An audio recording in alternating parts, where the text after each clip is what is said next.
हरे कृष्णा। दोस्तों, आज हम जा रहे हैं पावन भूमि कुरुक्षेत्र का दर्शन करने। कुरुक्षेत्र यह स्थान है जहां पर विश्व का सबसे बड़ा युद्ध महाभारत हुआ था। यहाँ पर कौरव और पांडवों के बीच में धर्म युद्ध हुआ था। कुरुक्षेत्र को धर्म क्षेत्र भी कहा जाता है क्योंकि यहाँ पे धर्म के लिए युद्ध हुआ था। कुरुक्षेत्र ये कुरुओं की भूमि थी, इसलिए इनको कुरुक्षेत्र भी कहा जाता है। यहाँ पर 18 अक्षयोनी लोग आके लड़े थे और उसमें से कुछ ही लोग बच पाए थे। युद्ध के पश्चात भगवान श्री कृष्ण, पांडवास, कृतवर्मा, सात्यकी, कृपाचार्य, अश्वत्थामा और युधिष्ठिर बच गए थे। कुरुक्षेत्र रेलवे स्टेशन से हम जा रहे हैं ऑटो लेके जाट धर्मशाला। जाट धर्मशाला के बारे में हमने अच्छे रेटिंग्स और रिव्यूज़ देखे थे, इसलिए इसको हमने प्रेफर किया और वैसा ही हमने जगह पर भी जाट धर्मशाला को एक्सपीरियंस किया। यहाँ पर रिजनेबल रेट पे रूम अवेलेबल है। मिनिमम 200 से लेके 5000 का भंडारा हॉल भी यहाँ पर मिल सकता है। होली के वजह से थोड़ा ज़्यादा भीड़ थी यहाँ पर। रूम पर फ्रेश होने के बाद हम निकले ब्रह्म सरोवर की तरफ। ब्रह्म सरोवर एक प्राचीन और पवित्र स्थान है। इस सरोवर को ब्रह्मा जी से भी जोड़ा जाता है। कहा जाता है कि ब्रह्मा ने ब्रह्मांड की रचना इसी सरोवर से की थी। यहाँ पर सूर्य ग्रहण के दिन स्नान करने से हजारों अश्वमेध यज्ञों का फल भी प्राप्त हो जाता है। रात में ब्रह्म सरोवर पर घूमने का एक्सपीरियंस एक अद्भुत ही होता है। यहाँ पर माँ कात्यायनी देवी का मंदिर भी है। कात्यायनी देवी का दर्शन, पंचमुखी हनुमान जी, पीताम्बर बगलामुखी, श्री गायत्री माला, इनका भी दर्शन किया। इसी मंदिर के अंदर एक गुरुकुल भी है जहाँ पर चारों वेद, अथर्ववेद, ऋग्वेद, यजुर्वेद, सामवेद भी पढ़ाया जाता है। माँ कात्यायनी के दर्शन के पश्चात हम यहाँ पर स्थित बटुक भैरव का भी दर्शन प्राप्त कर लिया, उनसे भी आशीर्वाद ले लिया। ब्रह्म सरोवर पे ही बाबा श्याम का प्राचीन मंदिर है। यहाँ पर भीम के जो ग्रैंड सन थे बर्बरिक, उन्होंने अपना शीश भगवान श्री कृष्ण को दान के रूप में दिया था। तब से यहाँ पर मंदिर पूजा जाता है। मंदिर के जस्ट बगल में द्रौपदी कूप है। द्रौपदी कूप को जाने के लिए श्याम दरबार के अंदर से ही रास्ता है। ये वही द्रौपदी कूप है जहाँ पर युद्ध के पश्चात द्रौपदी ने दुशासन के खून से अपने बाल धोए थे। दुशासन ने माता द्रौपदी को निर्वस्त्र करने का प्रयास किया था और उसी सभा में भीम ने दुशासन को मारने का प्रण लिया था। द्रौपदी कूप का दर्शन करने के पश्चात हम जा रहे हैं ब्रह्म सरोवर, जहाँ पर अर्जुन का रथ की रचना की गई है। ये रचना बहुत ही सुंदर और आकर्षक है। यहाँ पर ब्रह्म सरोवर पर एक विशाल ऐसा गार्डन है। इस गार्डन पे बहुत सारे छात्र अपना स्वाध्याय करने के लिए भी आते हैं। कुछ लोग नाइट वॉक करने के लिए भी आते हैं।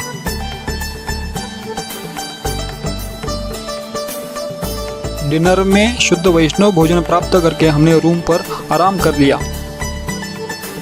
Good morning Kurukshetra. कुरुक्षेत्र धाम की जय।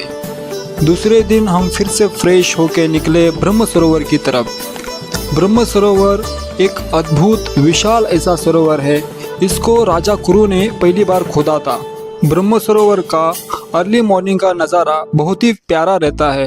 यहाँ पे बहुत सारे लोग टहलने के लिए, मॉर्निंग वॉक करने के लिए भी आते हैं। ब्रह्म सरोवर की जो लंबाई है वो 3500 फीट है। उसकी जो चौड़ाई है वो 1500 फीट है और ब्रह्म सरोवर 45 फीट गहरा है।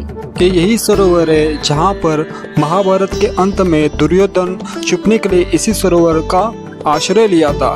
यहाँ पर बहुत सारे मंदिर है। यहाँ पर सर्वेश्वर महादेव जी का भी मंदिर है जिसको पंचायती अखाड़ा महानिर्वाली के द्वारा चलाया जाता है। ब्रह्म सरोवर पर भगवान के बहुत सारे लीलाओं का दृश्य भी चित्रित किया हुआ है। ब्रह्म सरोवर पर घूमने के लिए कम से कम 1.5 से 2 घंटा लगेगा। ब्रह्म सरोवर पे ही सुबह की हमने चैंटिंग जाप किया। हरे कृष्णा कृष्णा कृष्णा हरे हरे, हरे राम राम राम हरे हरे। हरे कृष्ण महामंत्र की जय। जाप होने के बाद हमने ब्रह्म सरोवर पर आचमन किया, जो कि एक शुद्धिकरण का काम है। ओम केशवाय नमः, ओम नारायण नमः, ओम माधवाय नमः। हरे कृष्णा। अर्जुन के रथ के नीचे 2 भगवत गीता के श्लोक लिखे गए हैं, जिसमें भगवान श्री कृष्ण कहते हैं कर्मण्येवाधिकारस्ते मा फलेषु कदाचन, मतलब अपना कर्म करते रहो, फल की चिंता मत करो। और दूसरा माम अनुस्मरण युद्ध च, मतलब अपना युद्ध और कर्म करते समय मुझे स्मरण करो। हम दूसरे चरण और दूसरे पड़ाव पर निकल रहे हैं, जो कि है भद्रकाली शक्तिपीठ। शक्ति द्वार से प्रवेश करते ही कुछ देर पर आ जाएगा माता भद्रकाली का शक्तिपीठ। ये शक्तिपीठ 52 शक्तिपीठ में से एक है, जहाँ पर माता सती का दाया टखना गिरा था। एक पवित्र और प्राचीन मंदिर है।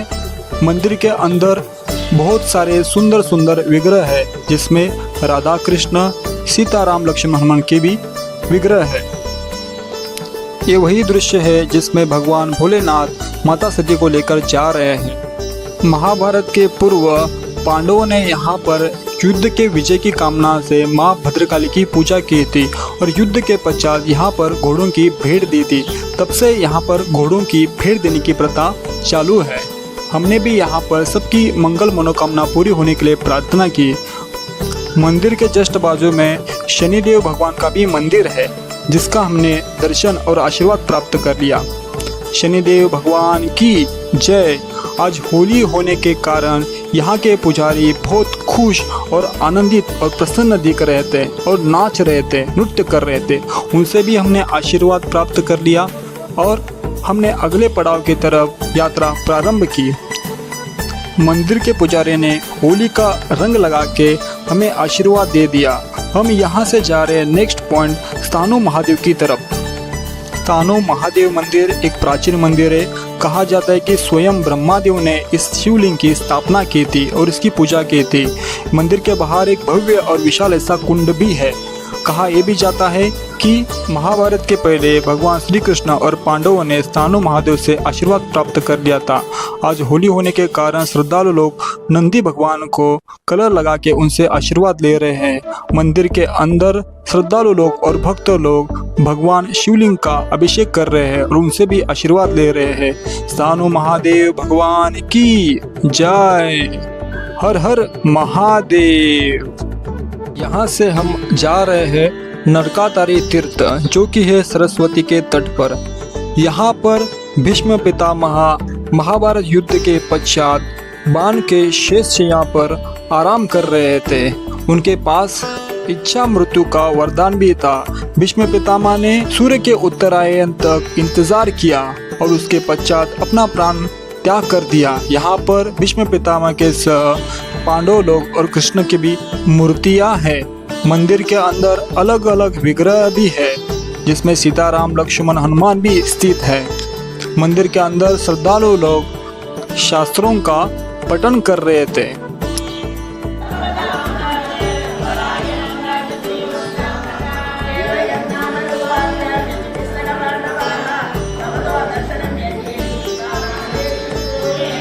यहाँ पर प्राचीन भगवान श्री कृष्ण का विराट रूप का मंदिर भी है।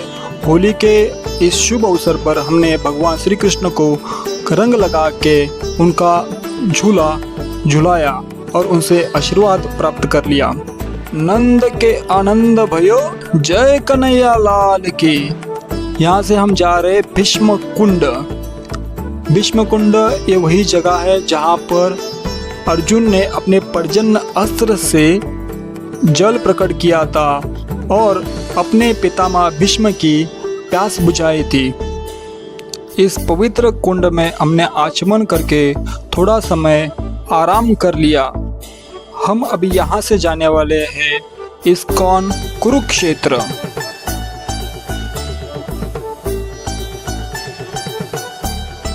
आज गौर पूर्णिमा का दिन है, जिस दिन चैतन्य महाप्रभु का आविर्भाव हुआ था। मंदिर के अंदर जगन्नाथ, बलदेव, सुभद्रा मैया, चैतन्य महाप्रभु, नित्यानंद प्रभु की विग्रह है। मंदिर के अंदर गौर पूर्णिमा के ऊपर सत्संग चल रहा था। भव्य इस्कॉन कुरुक्षेत्र मंदिर का निर्माण हो रहा है, जो कि एक रथ के आकार में है, जिसके सामने घोड़े हैं और साइड में रथ के पहियों देख सकते हैं। मंदिर के अंदर गौशाला भी है। इस्कॉन कुरुक्षेत्र से हम जा रहे हैं ज्योतिसर, जो कि 2 किलोमीटर दूरी पर है। ज्योतिसर ये वही जगह है जहाँ पर भगवान श्री कृष्ण ने अर्जुन को गीता सुनाई थी।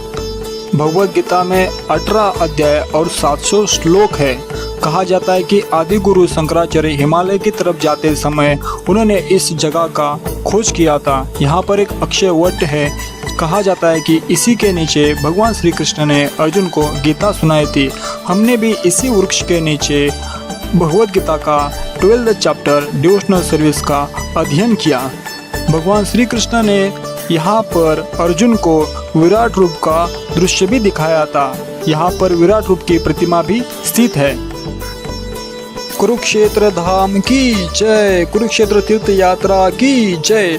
आप भी समय मिलने पर अवश्य कुरुक्षेत्र को विजिट करें। Thank you. हरे कृष्णा।